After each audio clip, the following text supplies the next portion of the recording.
저는 개인적으로 신앙이라고 하는 것은 접근이 아니라 접속이라고 생각을 합니다. 늘 그런 생각을 하고 있었는데 오늘도 예배 인도를 하는데 제가 마이크에까지는 접근을 했지만 이게 접속이 되지 않으니까 소리가 나가지 않는 거예요. 여러분, 우리가 하나님 앞에 가까이 나왔다고 해서 그게 신앙의 전부가 아니고 오히려 스스로를 속이는 일이 될 수 있습니다. 내가 하나님 앞에 나왔으니까 나는 하나님께 접속됐겠지라고 착각하기 쉬운 거죠. 제가 마이크 앞에 섰어도 소리가 나가지 않는 것처럼 하나님에게 접속되지 않으면 우리에게는 능력이 나타나지 않습니다. 하나님께서 오늘도 예배 가운데 저에게 정신 차리라고, 목회자가 접근에 끝나면 성도들이 굶주리는 거죠. 목회자가 하나님에게 접속되지 않으면 그 목회자를 따르는 교회는 불행해질 수밖에 없습니다. 그래서 여러분들이 오늘 이 마이크의 교훈을 깨달아 이기성 목사가 하나님 앞에 접근해 있는 사람이 아니라 접속된 사람이 되게 해달라고 기도해 주시기를 바랍니다. 여러분들이 저를 위해 기도해 주지 아니하시면 그 피해는 여러분들이 보게 돼 있어요. 저도 기도하겠습니다. 하나님, 제가 하나님에게 접근하는 사람이 아니라 접속된 목회자가 되게 해주시고 우리 미니백 중앙교회 모든 성도들이 하나님 앞에 접근하는 것이 목적이 아니라 접속된 삶을 살아가게 해주세요 라고 저도 기도하겠습니다. 하나님이 오늘 우리에게 은혜 가운데 이 공통된 기도 제목을 주신 것 얼마나 감사한지 모르겠습니다. 오늘은 주신 말씀 요한복음 13장 1절 말씀을 갖고 주님과 같은 보폭으로 라는 제목으로 하나님의 말씀을 전하도록 하겠습니다. 그리스도인이 된다고 하는 것은 주님을 닮아가는 사람이 된다는 것을 의미합니다. 그리고 주님을 닮아간다고 하는 것은 주님께서 이 땅에 계셨을 때 주님이 살아가셨던 삶의 보폭을 따라 살아간다는 것을 의미하는 것이죠. 그래서 내가 진정한 그리스도인으로 살아간다는 것은 예수님께서 이 땅에 계실 때 어떤 삶의 중심과 내용을 가지시고 어떤 보폭을 따라 살았는지 묵상해서 그것을 내 것으로 삼고 살아가는 것을 의미합니다. 신약 성경 가운데 여러 구절들이 있지만 저는 개인적으로 예수님께서 이 땅에 계실 때 예수님의 삶의 보폭을, 삶의 내용과 중심을 가장 잘 보여주는 말씀이 요한복음 13장 1절이라고 생각합니다. 한번 제가 다시 여러분에게 오늘 본문을 이런 의미에서 한번 봉독해 드리도록 하겠습니다. 6월절 전에 예수께서 자기가 세상을 떠나 아버지께로 돌아가실 때가 이른 줄 아시고 세상에 있는 자기 사람들을 사랑하시되 끝까지 사랑하시니라. 이 요절에 보면 예수님께서 이 땅에 계실 때 어떤 삶의 중심, 어떤 삶의 초점, 예수님은 무엇을 쫓아 삶의 보폭을 이어가셨는지 찾아볼 수 있게 됩니다. 제가 묵상한 건 두 가지를 묵상했어요. 예수님의 삶의 보폭, 첫 번째는 하나님의 영광을 위해 라는 보폭입니다. 오늘 본문 상반절에 이렇게 말씀합니다. 6월절 전에 예수께서 자기가 세상을 떠나 누구에게로요? 아버지께로 돌아가실 때가 이른 줄 아시고, 예수님의 마음속에 늘 아버지가 계셨어요. 하나님이 계신 거예요. 예수님은 일을 하실 때에도 하나님이 그 마음의 중심에 계셨고, 길을 갈 때에도 하나님이 중심에 계시고, 사람들과 대화할 때도 하나님이 중심에 계셨던 거예요. 왜 예수님의 마음에는 이렇게 아버지 하나님이 중심에 계셨을까요? 예수님은 하나님의 영광을 위하여 사는 것이 인생 최고의 가치임을 알았기 때문이에요. 이거를 예수님께서 문자적으로 말씀해 주셨는데, 예수님의 마지막 기도입니다. 십자가를 앞에 두고 하신 마지막 기도인 요한복음 17장 절정의 기도를 드리시는데, 그 1절에서 이렇게 기도를 하십니다. 예수께서 이 말씀을 하시고 눈을 들어 하늘을 우러러 이르시되, 아버지여 때가 이르렀사오니 아들을 영화롭게 하사 아들로 아버지를 어떻게 하라고요? 영화롭게 하게 하옵소서. 예수님이 이 땅에 계실 때 예수님의 마음에 가득 차 있었던 것은, 내가 어떻게 하면 하나님을 영화롭게 할 수 있을까? 내가 어떻게 하면 하나님께 영광을 돌릴 수 있을까? 제자들과 대화할 때도 대화의 주제는 다양했어요. 제자들이 의식주의 문제를 가지고 예수님께 물을 때에도 대화 내용은 그것이었지만 대화의 목적은 하나님의 영광이었어요. 얘들아, 먹고 마시고 입고 쓰는 거는 저 이방인들도 그렇게 걱정하지 않니? 너희들이 구할 것은 이것이 아니라 하나님의 영광을 위하여 내가 어떻게 살 것인가를 구하는 것이 중요하다는 거예요. 그걸 알면 너희는 하나님의 나라와 의를 구하게 될 것이야. 예수님께서 가시다가 어려운 일을 당할 때, 사람들의 박해를 받을 때에도, 조롱을 받을 때에도, 상황은 조롱을 받는 상황이지만 그 속에서도 예수님의 마음은 내가 어떻게 하면 이 상황 속에서도 하나님께 영광을 돌릴 수 있을까? 그 결정적 사건이 무엇입니까? 겟세마네 동산 사건이에요. 예수님이 동산에서 하나님의 뜻을 깨닫고 십자가를 감당하기로 결단하시고 동산에서 내려오는데 누가 옵니까? 제사장의 무리들이 예수님을 잡으려고 군사를 앞세워 온 거예요. 그걸 보고 베드로가 칼을 뽑아가지고 제사장 종의 귀를 떨어뜨립니다. 그때 주님께서 그 귀를 다시 붙여주시면서 베드로에게 뭐라고 말씀합니까? 칼을 쓰는 자는 칼로 망하느니라. 지금 내가 하나님 앞에 기도하면 12영이 더 되는 군대가 와서 이들을 다 물리칠 수 있다. 그러나 이 순간 어떻게 하는 게 하나님께 영광이 되는가, 이걸 생각하면 그렇게 할 수 없다는 거예요.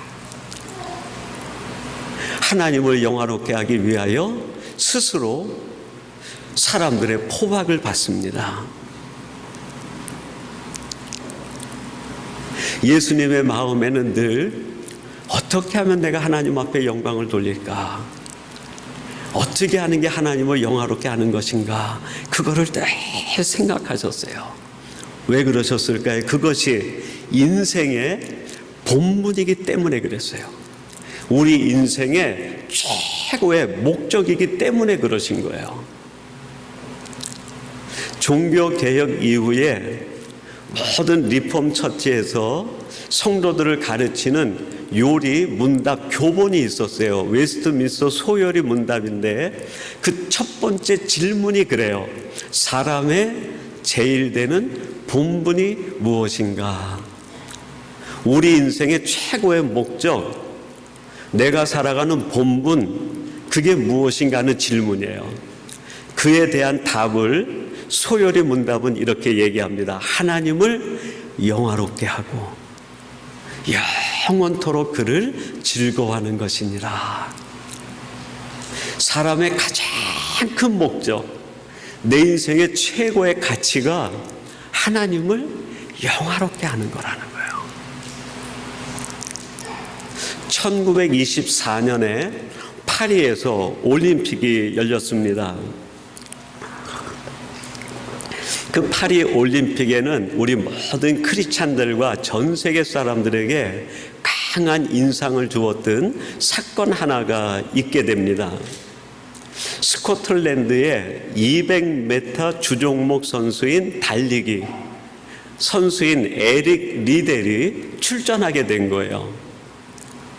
근데 그때 에릭 리델이 가지고 있는 200m 개인 기록과 그 올림픽을 위해서 예선전을 치른 모든 기록을 종합해 볼 때 에릭 리델은 결선에 가기만 하면 금메달은 리델 거예요.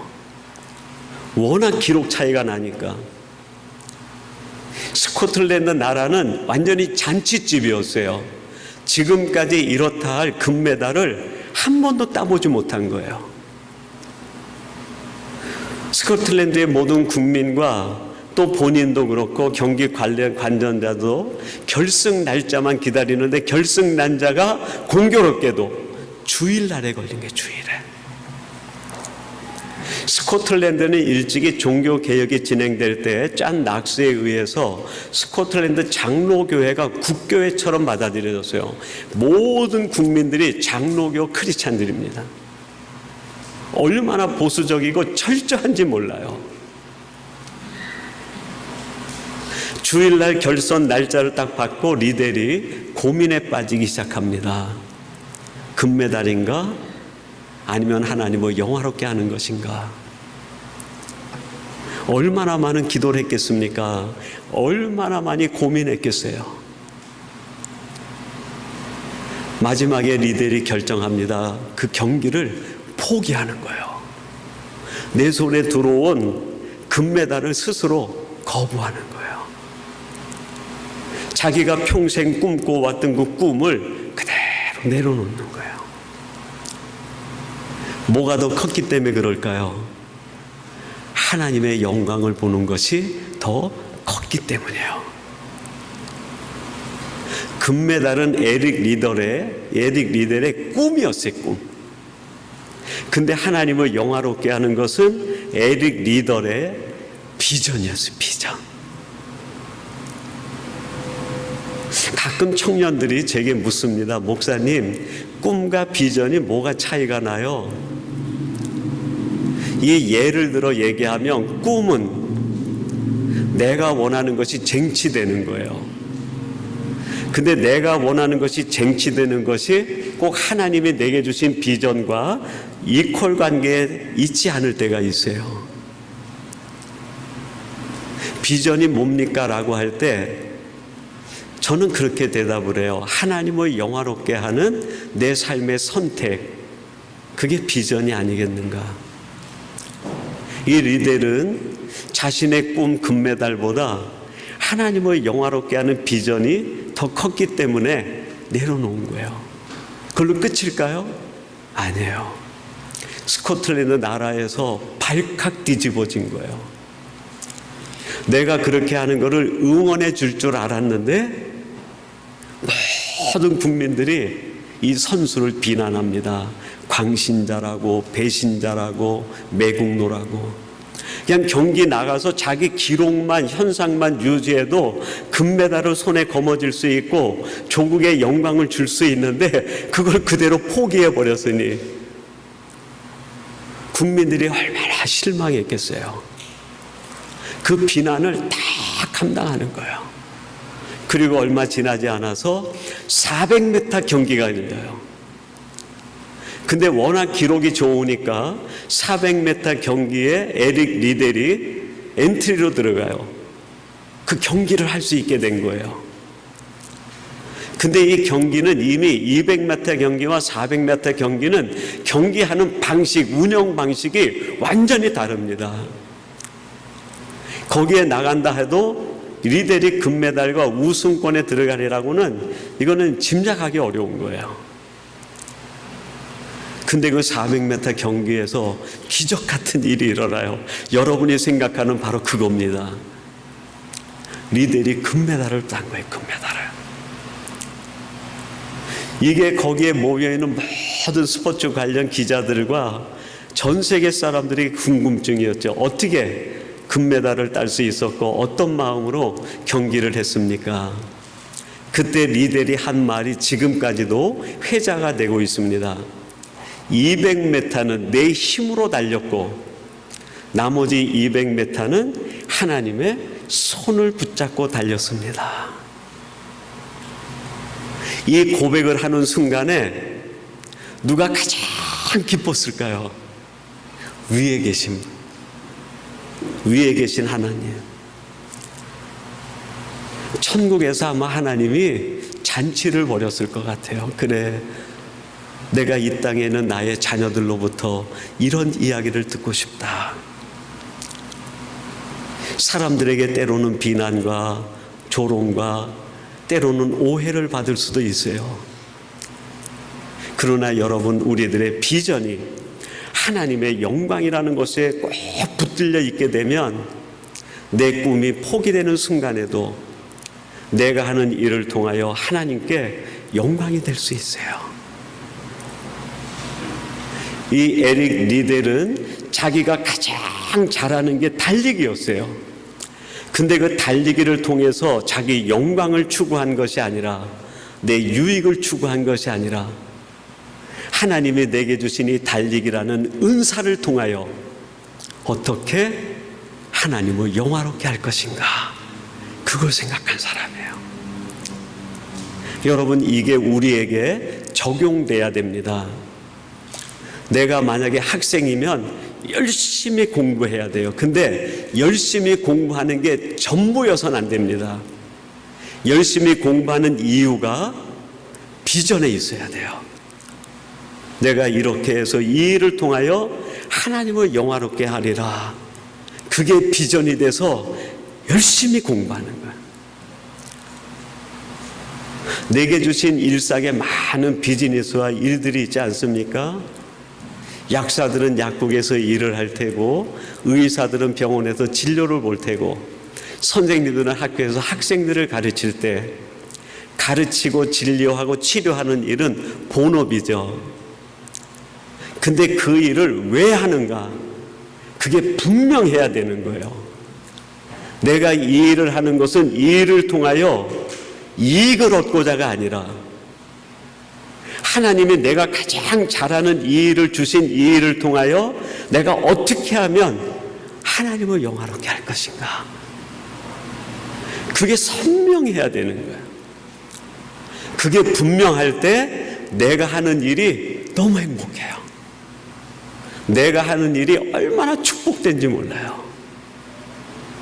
하나님이 그래서 나로 하여금 이 일을 하게 하셨구나, 감사가 생기는 거예요. 그게 주님의 보폭을 따라 같이 살아가는 우리의 걸음이 된다는 거죠.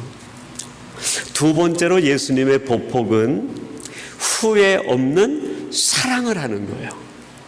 오늘 본문 하반절에 이렇게 말씀합니다. 세상에 있는 자기 사람들을 사랑하시되 끝까지 사랑하시니라. 끝까지라는 말로 조금 바꿔 얘기하면 후회 없이 사랑하니라, 그런 뜻도 돼요. 예수님 마음에 가졌던 한 가지 중심, 예수님의 삶을 이끌어가는 보폭의 그 이유는 후회 없는 사랑을 하는 거예요. 후회 없는 사랑. 디모데후서 4장 11절에 보면 사도 바울이 임종을 앞에 두고 디모데에게 편지를 쓰는데 이런 내용의 편지를 씁니다. 누가만 나와 함께 있느니라. 내가 올 때에 마가를 데리고 오라. 그가 나의 일에 유익하니라. 디모데야, 내가 올 때 혼자 오지 말고 누구를 데려오라고요? 마가를 데려오라 그랬어요. 마가가 누굽니까? 사도 바울이 회심한 뒤에 1차 선교 여행을 떠날 때 그의 영적 멘토였던 바나바가 사람을 하나 소개해 줬는데 그 사람이 젊은 청년 마가 요한이었어요.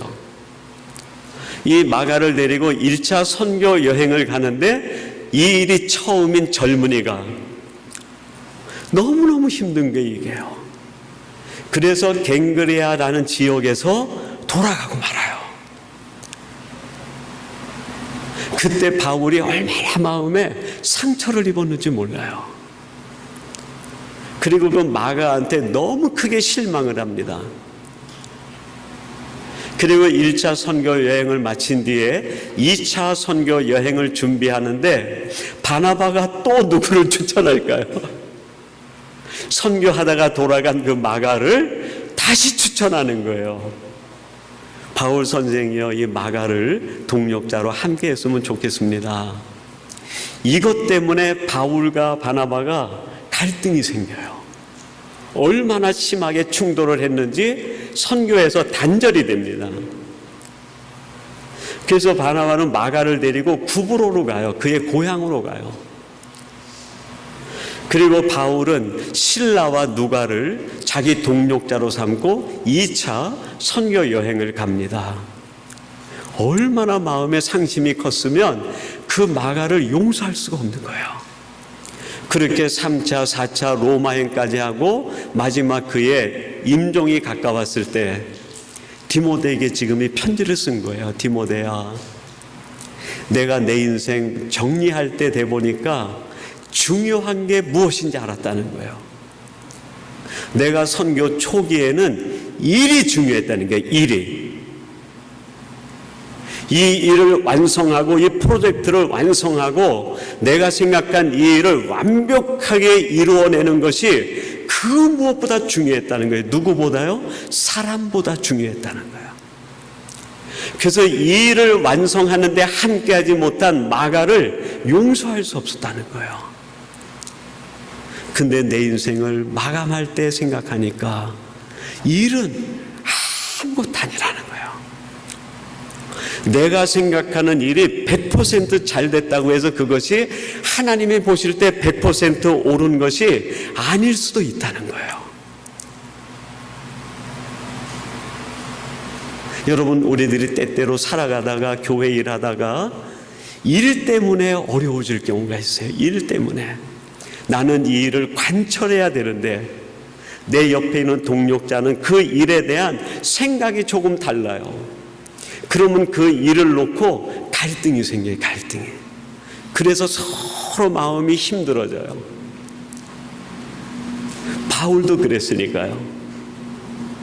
근데 그 모든 것이 다 지나고 난 뒤에 자기 인생을 결산할 때 생각하니까 사람의 일이라는 게 그렇게 중요한 일이 아니라는 거예요. 하나님이 맡기신 그 일이 진짜 중요하다는 거예요. 하나님이 맡기신 일이 뭘까요? 요한복음 21장에 주님께서 베드로에게 내가 나를 사랑하느냐 3번씩 질문한 뒤에 무엇을 부탁합니까? 내 양을 먹이라.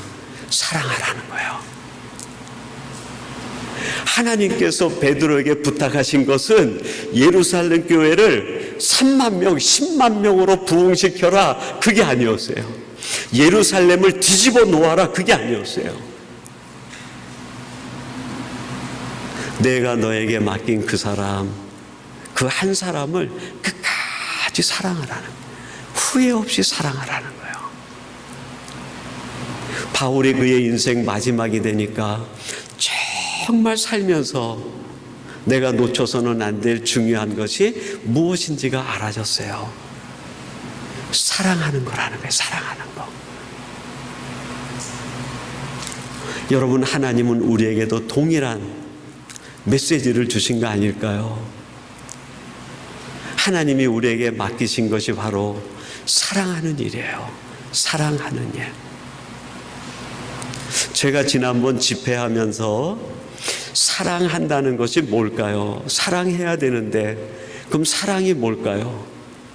제 나름대로 성경을 보고 또 많은 해석과 묵상을 하면서 정말 하나님이 우리에게 말씀해 주시는 사랑이라는 게 뭘까? 너무 어려웠어요. 사랑합니다 말하는 것이 사랑일까? 무엇을 나누어 주는 것이 사랑일까? 물론 사랑의 단편적인 표현이 될 수 있겠죠. 근데 정말 사랑이 뭘까? 내가 깨달은 것은 이런 거예요. 사랑이라고 하는 것은 내가 누구를 다시 만났을 때 그 사람에게 미안한 마음이 안 드는 거. 내가 오늘 앞에 있는 우리 최은기 집사님을 만났는데 다음 주에 다시 만날 때 전혀 미안하지 않아요. 그러면 한 주 동안 제가 집사님을 어떻게 한 걸까요? 사랑한 거예요. 근데 다음 주에 집사님을 딱 만났는데 왠지 마음이 조금 불편해. 부담이 생겨. 그럼 그게 뭘까요? 뭔가 사랑하지 않은 거예요. 사랑이 어려운 게 아니더라고요. 사랑한다는 것은 그 사람을 다시 만났을 때 미안한 마음이 들지 않으면 돼요. 그렇게 하려면 어떻게 해야 될까요? 지금 내 마음에 누군가에 대하여 주시는 감동이 있어요. 감동. 갑자기 기도하는데 누가 생각이 번쩍 나는 거예요. 그거 놓치지 않는 거예요. 내가 길을 가는데 갑자기 누구 생각이 나는 거예요. 그거 놓치지 않는 거예요. 할 수 있으면 전화도 해보고, 할 수 있으면 안부도 물어보고, 아니면 그분을 위해서 내가 기도할 때 짧게라도 기도하는 거예요. 그럴 때 다음에 그분을 만나면 미안하지 않아요. 반가워요. 그분이 그냥 보고 싶은 분처럼 그냥 끌어안게 돼요. 예수님은 이 땅에 계시는 동안에 그 누구에게도 다시 만날 때 미안한 마음을 갖지 않도록 행동하셨어요. 이게 주님의 보폭을 따라 살아가는 것이죠. 이렇게 살아가는 성도들에게 하나님이 주시는 은혜가 있어요. 그게 뭘까요? 요한복음 16장 27절 하반절 말씀이라고 저는 생각합니다. 아버지께서 친히 너희를 사랑하심이라. 아버지께서 친히 너희를 사랑하심이라. 이 사랑하심이라는 단어를 어린이 성경, 우리 초등학생들이 성경을 읽으면 너무 어렵잖아요. 문장이나 문맥이. 그래서 아이들이 이해하기 쉽게 어린이 성경에서 번역을 했는데 그 성경에서는 사랑하심이라 하는 말을 업어주심이라 그렇게 번역을 했어요. 업어주심이라. 주님의 보폭을 따라 살아가는 사람에게 하나님이 어떤 은혜를 주실까요? 어부바 해주시는 거예요. 어부바. 오늘 여러분들이 예배 드리고 나가면은 하나님이 여러분을 전부 다 뭐 해주실까요? 어부바 해주시는 거예요. 엉덩이도 두들겨주고 수고했다. 한 주간 수고해서 힘들었지. 내가 도와줄게. 하나님이 업어주시는 거예요. 사랑하는 성도 여러분, 또 한 주 어쩌면 우리들이 영적 전투로 정말 지난주에 말씀드린 것처럼 피 흘리고 피 말리고 피 터지는 그러한 삶을 사는 현장일 줄 모릅니다. 그럼에도 불구하고 주님의 보폭을 따라 살아가면 하나님이 여러분을 다 어부바해 주시는 거예요. 여러분이 이런 하나님의 은혜를 누리고 위로를 경험하고 하나님의 사랑 가운데 거하시는 성도들이 되시기를 주님의 이름으로 축원합니다. 하나님이 우리를 어부바해 주신다는 그 마음으로 우리 한번 고백에 찬양을 하십시다. 사랑합니다 나의 예수님. 우리 한번 같이